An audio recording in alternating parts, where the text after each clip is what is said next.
All righty. Good morning, good afternoon, and good evening to those of you around the world. Welcome to Trading Rebellion with your favorite analysts at Trade the Chain. We are joined today by myself, Director of Research at TTC, Nick Mancini, as well as CJ, Senior Research Analyst at TTC. And we're here to break down everything going on from equities, Forex, crypto, and all the above. I'm sure, if you're watching this show, you've been watching the markets and it has not been very pretty recently. And I think there's never anything simple to kind of summarize what we're seeing, but this is something we've been talking about for the past, several days and weeks. And the dollar continues its rise up to that 103.6 resistance level. And again, just to kind of zoom out a little bit, there's this bear trend that's been lasting since March. And if we break above that bear trend, that could start a new trend. We would form a higher high. That would probably not be positive for the bulls. So CJ, I know you haven't been trading too much because this price action discussed you just as much as it discussed me. But when looking at the dollar, are you still just being patient? Have you seen anything interesting on the position side of things, or is this just to continue to wait and see? And if it goes higher, then it's probably not going to be good for risk. Yeah, I mean, I still think that you could see instances where, you see NASDAQ and DXY up. I think that was the case like yesterday for a little while. But I mean, generally, they still have had that inverse correlation. As for like positioning within DXY, I don't know if like levels, I'm not really looking at specific levels, but what I think is that people are still way too bearish dollar. Nobody really is prepared for a continual breakout in the dollar. And obviously, there's been a massive run this week. We're going to have to see how the positioning data comes in on Friday and whether or not a lot of those previous shorts covered. If they did, then I'd be getting a little bit more neutral in the dollar and would be much less aggressive with longs. But as of now, I think you got to kind of just let it go and do whatever it's going to do. Obviously, the positioning data will help a lot once we see that Friday. But yeah, and the thing about like support and resistance, especially towards like the end of the trend. Like if you look at like NASDAQ or some of these other assets, like I just remember Bitcoin when it was going down from like 63K right to 50K. Everybody was like, such a strong level of support at 53,000. But when you're at the end of a trend and it's kind of breaking down, those support levels don't really mean much. So I try to put a lot more weight into the positioning element. So I don't know what the NASDAQ's going to do, but I guess it can just keep going lower until like too many shorts enter the market. Now, too many, I don't know what that means necessarily, but we have to get to levels that are much higher, I think, than what we're currently at. So same thing as the DXY. I kind of just got to let it do what it's going to do in the short term here before there's a more favorable spot. Nick, you said it, articulated it really well before the show, where you're like,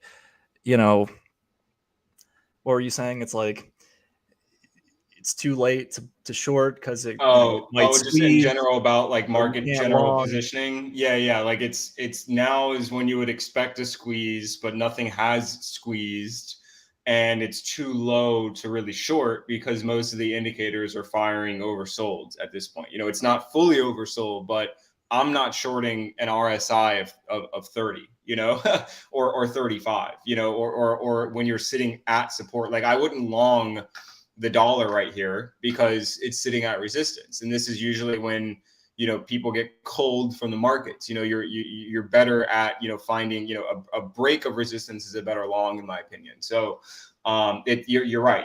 It's tough to position here because when we're talking about market probabilities, what's likely to happen, what's the most likely to happen, it's really a coin flip at this point, so that's good to bring that up right there.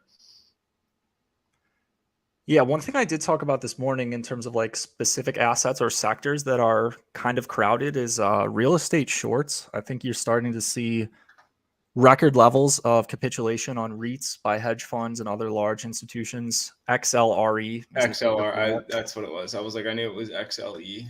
something. So obviously selling off a lot today as risk sells off. But if you were to look at some of the levels of capitulation, barchart.com had a good illustration of this. But basically, if you look at like the shorts and the amount of selling, it's very comparable to the lows of 2008 in this particular sector. So just something to keep in mind in case the market does start rebounding. We looked at things like XLF earlier in the month. Those did pretty well because there was a lot of shorts stacked up left over from like the KRE and the SVB bank scare. So, maybe we're having something similar in real estate. Now, of course, the real estate market could crash. There's always a possibility that, we do go into a real bear market here. But if we don't, the risk to reward is definitely to the upside, I think, in this particular sector at the current point. I always like to try to pay attention when everybody's like doing something very extreme. No, I think that's also goes back to Bitcoin and equities, and let's move it over to equities just because we're kind of moving in that direction off the dollar. And I'll zoom out on the 4-hour just to get a little bit more room for context back here. But this number right here is the July low, and usually lows and highs on a monthly and weekly perspective are generally important on the chart. Not always, but something we definitely look towards. And you obviously see that there was a bounce right on that number, and now we're cracking below the July low. So if you're cracking below the July low, what do you look to next? Well, you start looking to June lows, and this is obviously a weekly low from June. And then if we start zooming all the way back, we've got a low all the way down here near 4,200. Now, I think that's a tough bet, but a lot of people. Well, let's just kind of bring up some momentum indicators here.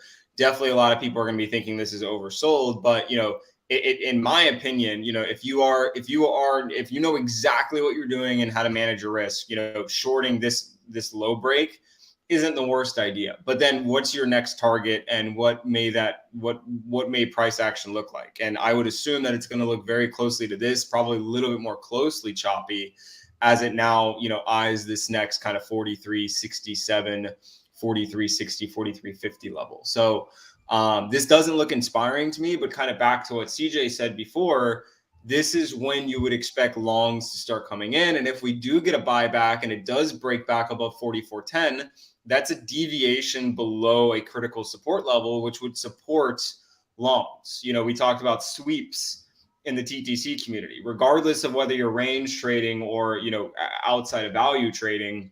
A sweep is a sweep of a critical price level. So that's why it's very tough for me to enter shorts continuously. But I also have not seen a signal to buy yet. So I'd rather kind of be patient in CJ's category, see how, if we get down to this kind of little demand zone down here, if we react positively, maybe we see some buyback up to the weekly VWAP or the 400 estimated shorter moving average, or maybe even back to this July low, so that would be a better trade on the sweep than trying to suck, what little percentages of value you can towards the likelihood of the end of the cycle. So, but have you been tracking anything on equities, CJ? Does anything stand out to you on this, on the S&P futures chart? I mean, we are kind of at support, but it kind of goes along with the point I was making earlier. It's like you could have looked at Bitcoin coming down from 2021 or 2022, and you could have said, 52K is supports and these things. It really doesn't matter until bids actually come in and show up. Yeah. And we just haven't seen that yet. So like I kind of said, I'm just going to let the market do whatever it's going to do. And if it starts rebound, I'm happy to long, but like I don't have to be the first person to print the bottom, and I would never want to be. Exactly. And that's what we talk about a sweep. Like, if we get a little bit of buyback action, above a critical support level, that's a sweep. And then, we're taking longs, we're setting stops at the recent lows, and then that's your trade. Your risk is defined. Your upside is, much greater than your downside in that context. And so you take the trade. So, I think CJ's perfectly encapsulating the simplistic way of what I'm talking about. Wait for some freaking buy action to come in that is sustained. And usually, if we would have broken above this 44.40 level, that would have been a sweep at support, and that would have been a good long. But as you're seeing, why would you have longed resistance? You want to long the break of resistance, not just sitting at resistance. So, same thing up here for 45.11. This nearly tricked me out, but I knew that was the last stand, and if the bulls could break up, then we may have a good time. But obviously rejection sent us all the way back here. So that's why you always line out your support resistance levels. Regardless if you take the trade, you can usually find something eventually if you track it long enough. So let's go ahead and look at Bitcoin, because that's obviously had a heck of a past 48 hours. Now I'll go ahead and zoom out on the 4-hour here, because some of that volatility is not very friendly towards the eyes. But to give you guys a bit of an idea here, we passed below the lows of August. Was it yesterday or today? I think it was, it was, very early morning today. Or actually we swept it last night, and we didn't contain the sweep. So I'm sorry, I've just had to, the past 24 hours has been crazy. So we swept the August low and did not survive it. And now we are trading back towards, I want to say this is the May high. No, the May high is up here, but this was a high made in May. So I don't find this area of price to be extremely significant, but this does create a little bit of a demand zone here that I've had lined out for quite some time. That, you may see some buyback, but I also think on, if we're just kind of looking, basic trend trading, this is the trend that has lasted since March 10th. We had a tap on June 14th, 15th, and then that zoomed us up to the recent highs. Now we are below that trend. So there's two key levels that I have lined out on the chart. One is the 1-day estimated 200 moving average. As you can see, deviation sent us higher. Deviation sent us higher. If we drop below and deviate and claw back, similar to how we did in March and June, that's a great trade opportunity. And then if, on the off chance that the bulls come back, if we can reclaim this bullish trend, that may be a good long opportunity as well. But other than that, I want no piece of this. And I think it's far too gone to start shorting now, unless we get a squeeze higher. But I would not be also betting on a squeeze higher, because we did see a lot of OI come off, this morning. Some of it stacking back, but I think, you're going to see there's a lot of longs and a lot of shorts here. And I think they're going to be battling it out. And I do not see any buy pressure. If we go ahead and look at the spot deltas, I mean, this is crap. This is not what you want to see after a giant sell. So in my opinion, you got really two choices on the Bitcoin chart for the bulls. In my opinion, would be patient. What do you think, CJ? I think for the case of Bitcoin, yeah, definitely. And it's probably just going to follow the NASDAQ. And it was interesting to see that the NASDAQ's actually leading to the downside today, which means that, when you have the most volatile of the core indices in the US leading to either the upside or the downside, that usually, I think, kind of verifies the authenticity of the trend. And I even kind of hesitate to say that, but it just kind of mean that the trend is strong to the downside, at least for the foreseeable future. And, like when I was trading Nikkei a little bit earlier in the week, really not a lot of bids coming in there, and mirroring Bitcoin's price action pretty similarly. So, yeah, I mean, in this week's newsletter, I kind of talked about how I think this is a natural part of the Bitcoin cycle where you have to have just time. Horse put out a really good tweet today about just time in Bitcoin. I don't know if you saw that one, Nick. I did. I think it was early this morning, right? Something like that. I don't know. He's probably gets up at like 5 to go feed Yeah, the he's got a horses little or one, so I'm something. sure he's up early. But yeah, I think this is a natural part of the market cycle that doesn't necessarily need to be fought. Like, it takes time for market participants to be drawn in and to leave and then be drawn in again. And, it's inevitable this ETF news probably comes in and does well for the price. Same with like the Bitcoin halving. But as of now, with the NASDAQ looking weak and not getting any bids, like, yeah, I'm just going to let it do what it's going to do. I don't know what that is. But like, there's no point in losing money because of that fact. So I'm just going to wait. Yeah, no, I agree with you. And I think, it's just it needs to be said, if you're shorting at an RSI of 30, your ass going to get hurt. And usually, just kind of for some context on the daily, Bitcoin's RSI on the daily usually does not get that low, even in, the depths of, November of 2022, as well as that June drop back then, which, almost kind of forgot about this period. I think I tried to just remove that from my memory forever, but always good to kind of keep in mind what happened during these extreme periods, because I'm sure it will repeat itself again in some way, shape, or form. So let's move over to ETH. I think everybody knows we're not going to see too big of a variation between Vitalik coin and the orange coin. But worth trading, because I know a lot of people have this staked and are very interested in what may happen. I actually had people, after this first dump down to like 1,800, people were like, should I buy a large stack of ETH here? And I'm like, look at open interest.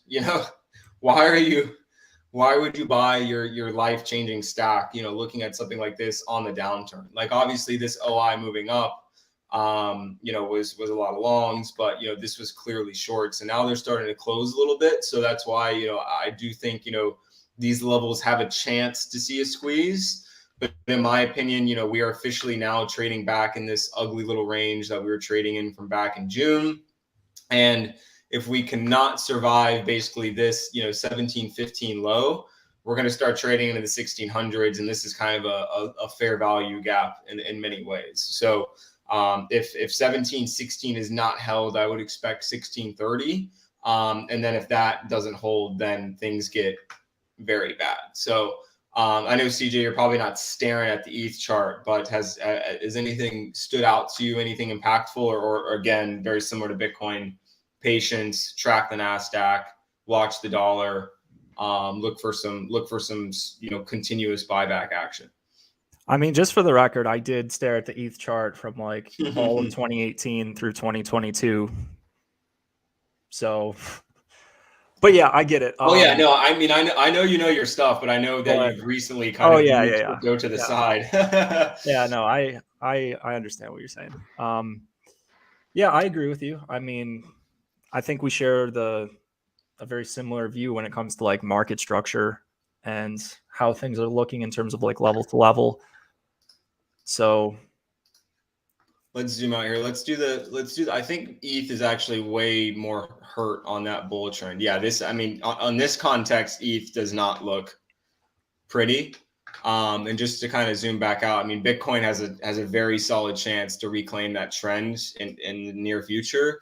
It would take a bit of a miracle for ETH to do that. So in my opinion, if you are looking for short opportunities, again, I wouldn't dive in, but I would monitor the fact that ETH has shown some weakness compared to Bitcoin. So if we do get a buyback, we do get a squeeze, that's something to monitor. Now, that obviously could reverse. So on a buyback, ETH could maybe perform better than Bitcoin if it starts to take this kind of 1,800 level again. But this is also a good signal indicator for altcoins. And we've obviously seen a lot of weakness from alts recently as well. If ETH continues to be weaker than Bitcoin, you will also see that reflected in the majority of altcoins as well. So that's just a good rule of thumb for trading. And we should also mention that tomorrow is supposed to be, it's rumored to be, this is not, a fact that we know for sure, but there's supposed to be a Grayscale SEC lawsuit ruling tomorrow in relation to Grayscale converting GBTC into a spot ETF. Now, based on the price action today, usually you can kind of tell that the news is not going to be positive. I doubt we would see this much selling, if there was whispers of good news tomorrow. But, it is important to understand that news is likely to come tomorrow.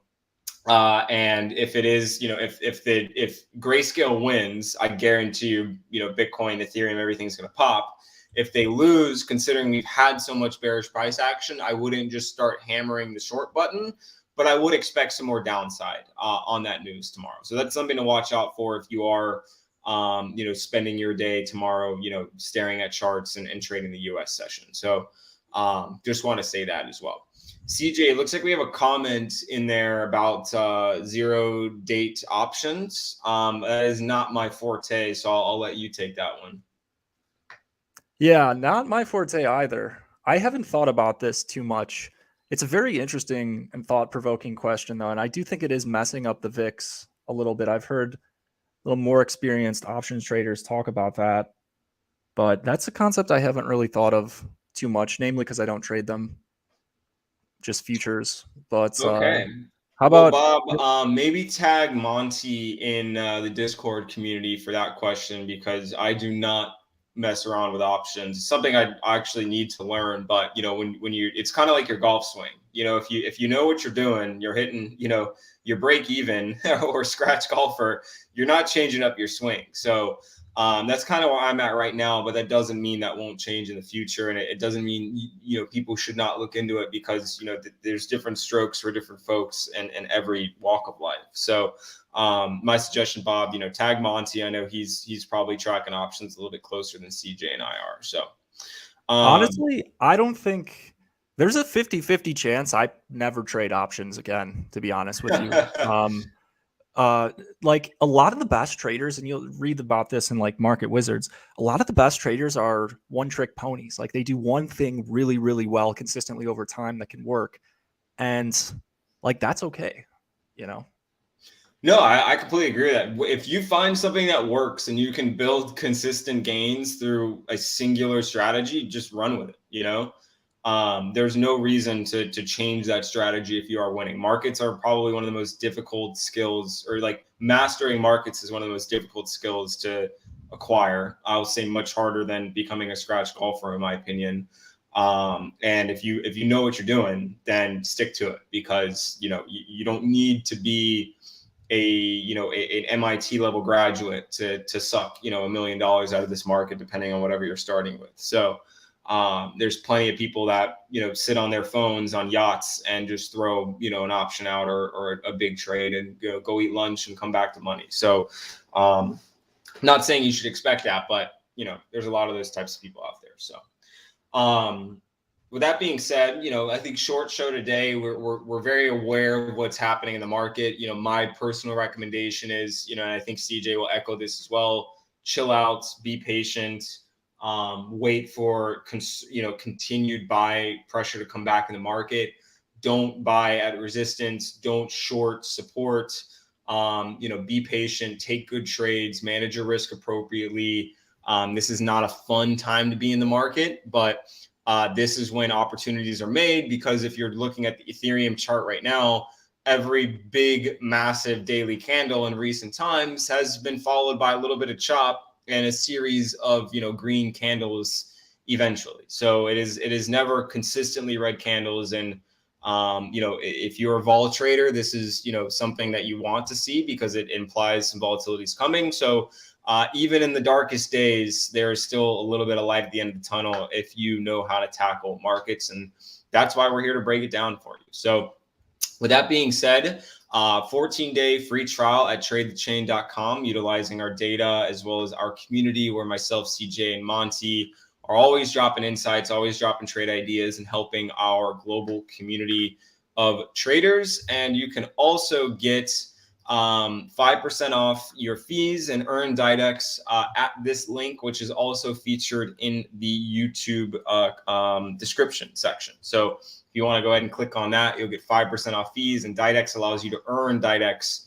while you trade, to take away a little bit of the fee payments. And of course, you'll get reduced fees. So check that out. Check out tradethechain.com. And CJ and I will see everybody in the community. And don't forget CJ and Monte's morning show, Money in Motion, every morning, 10 a.m. And we got some futures reports coming out this weekend, thanks to CJ. So a lot of content every single day happening in the TTC community. We'll see you there. Good luck and happy trading.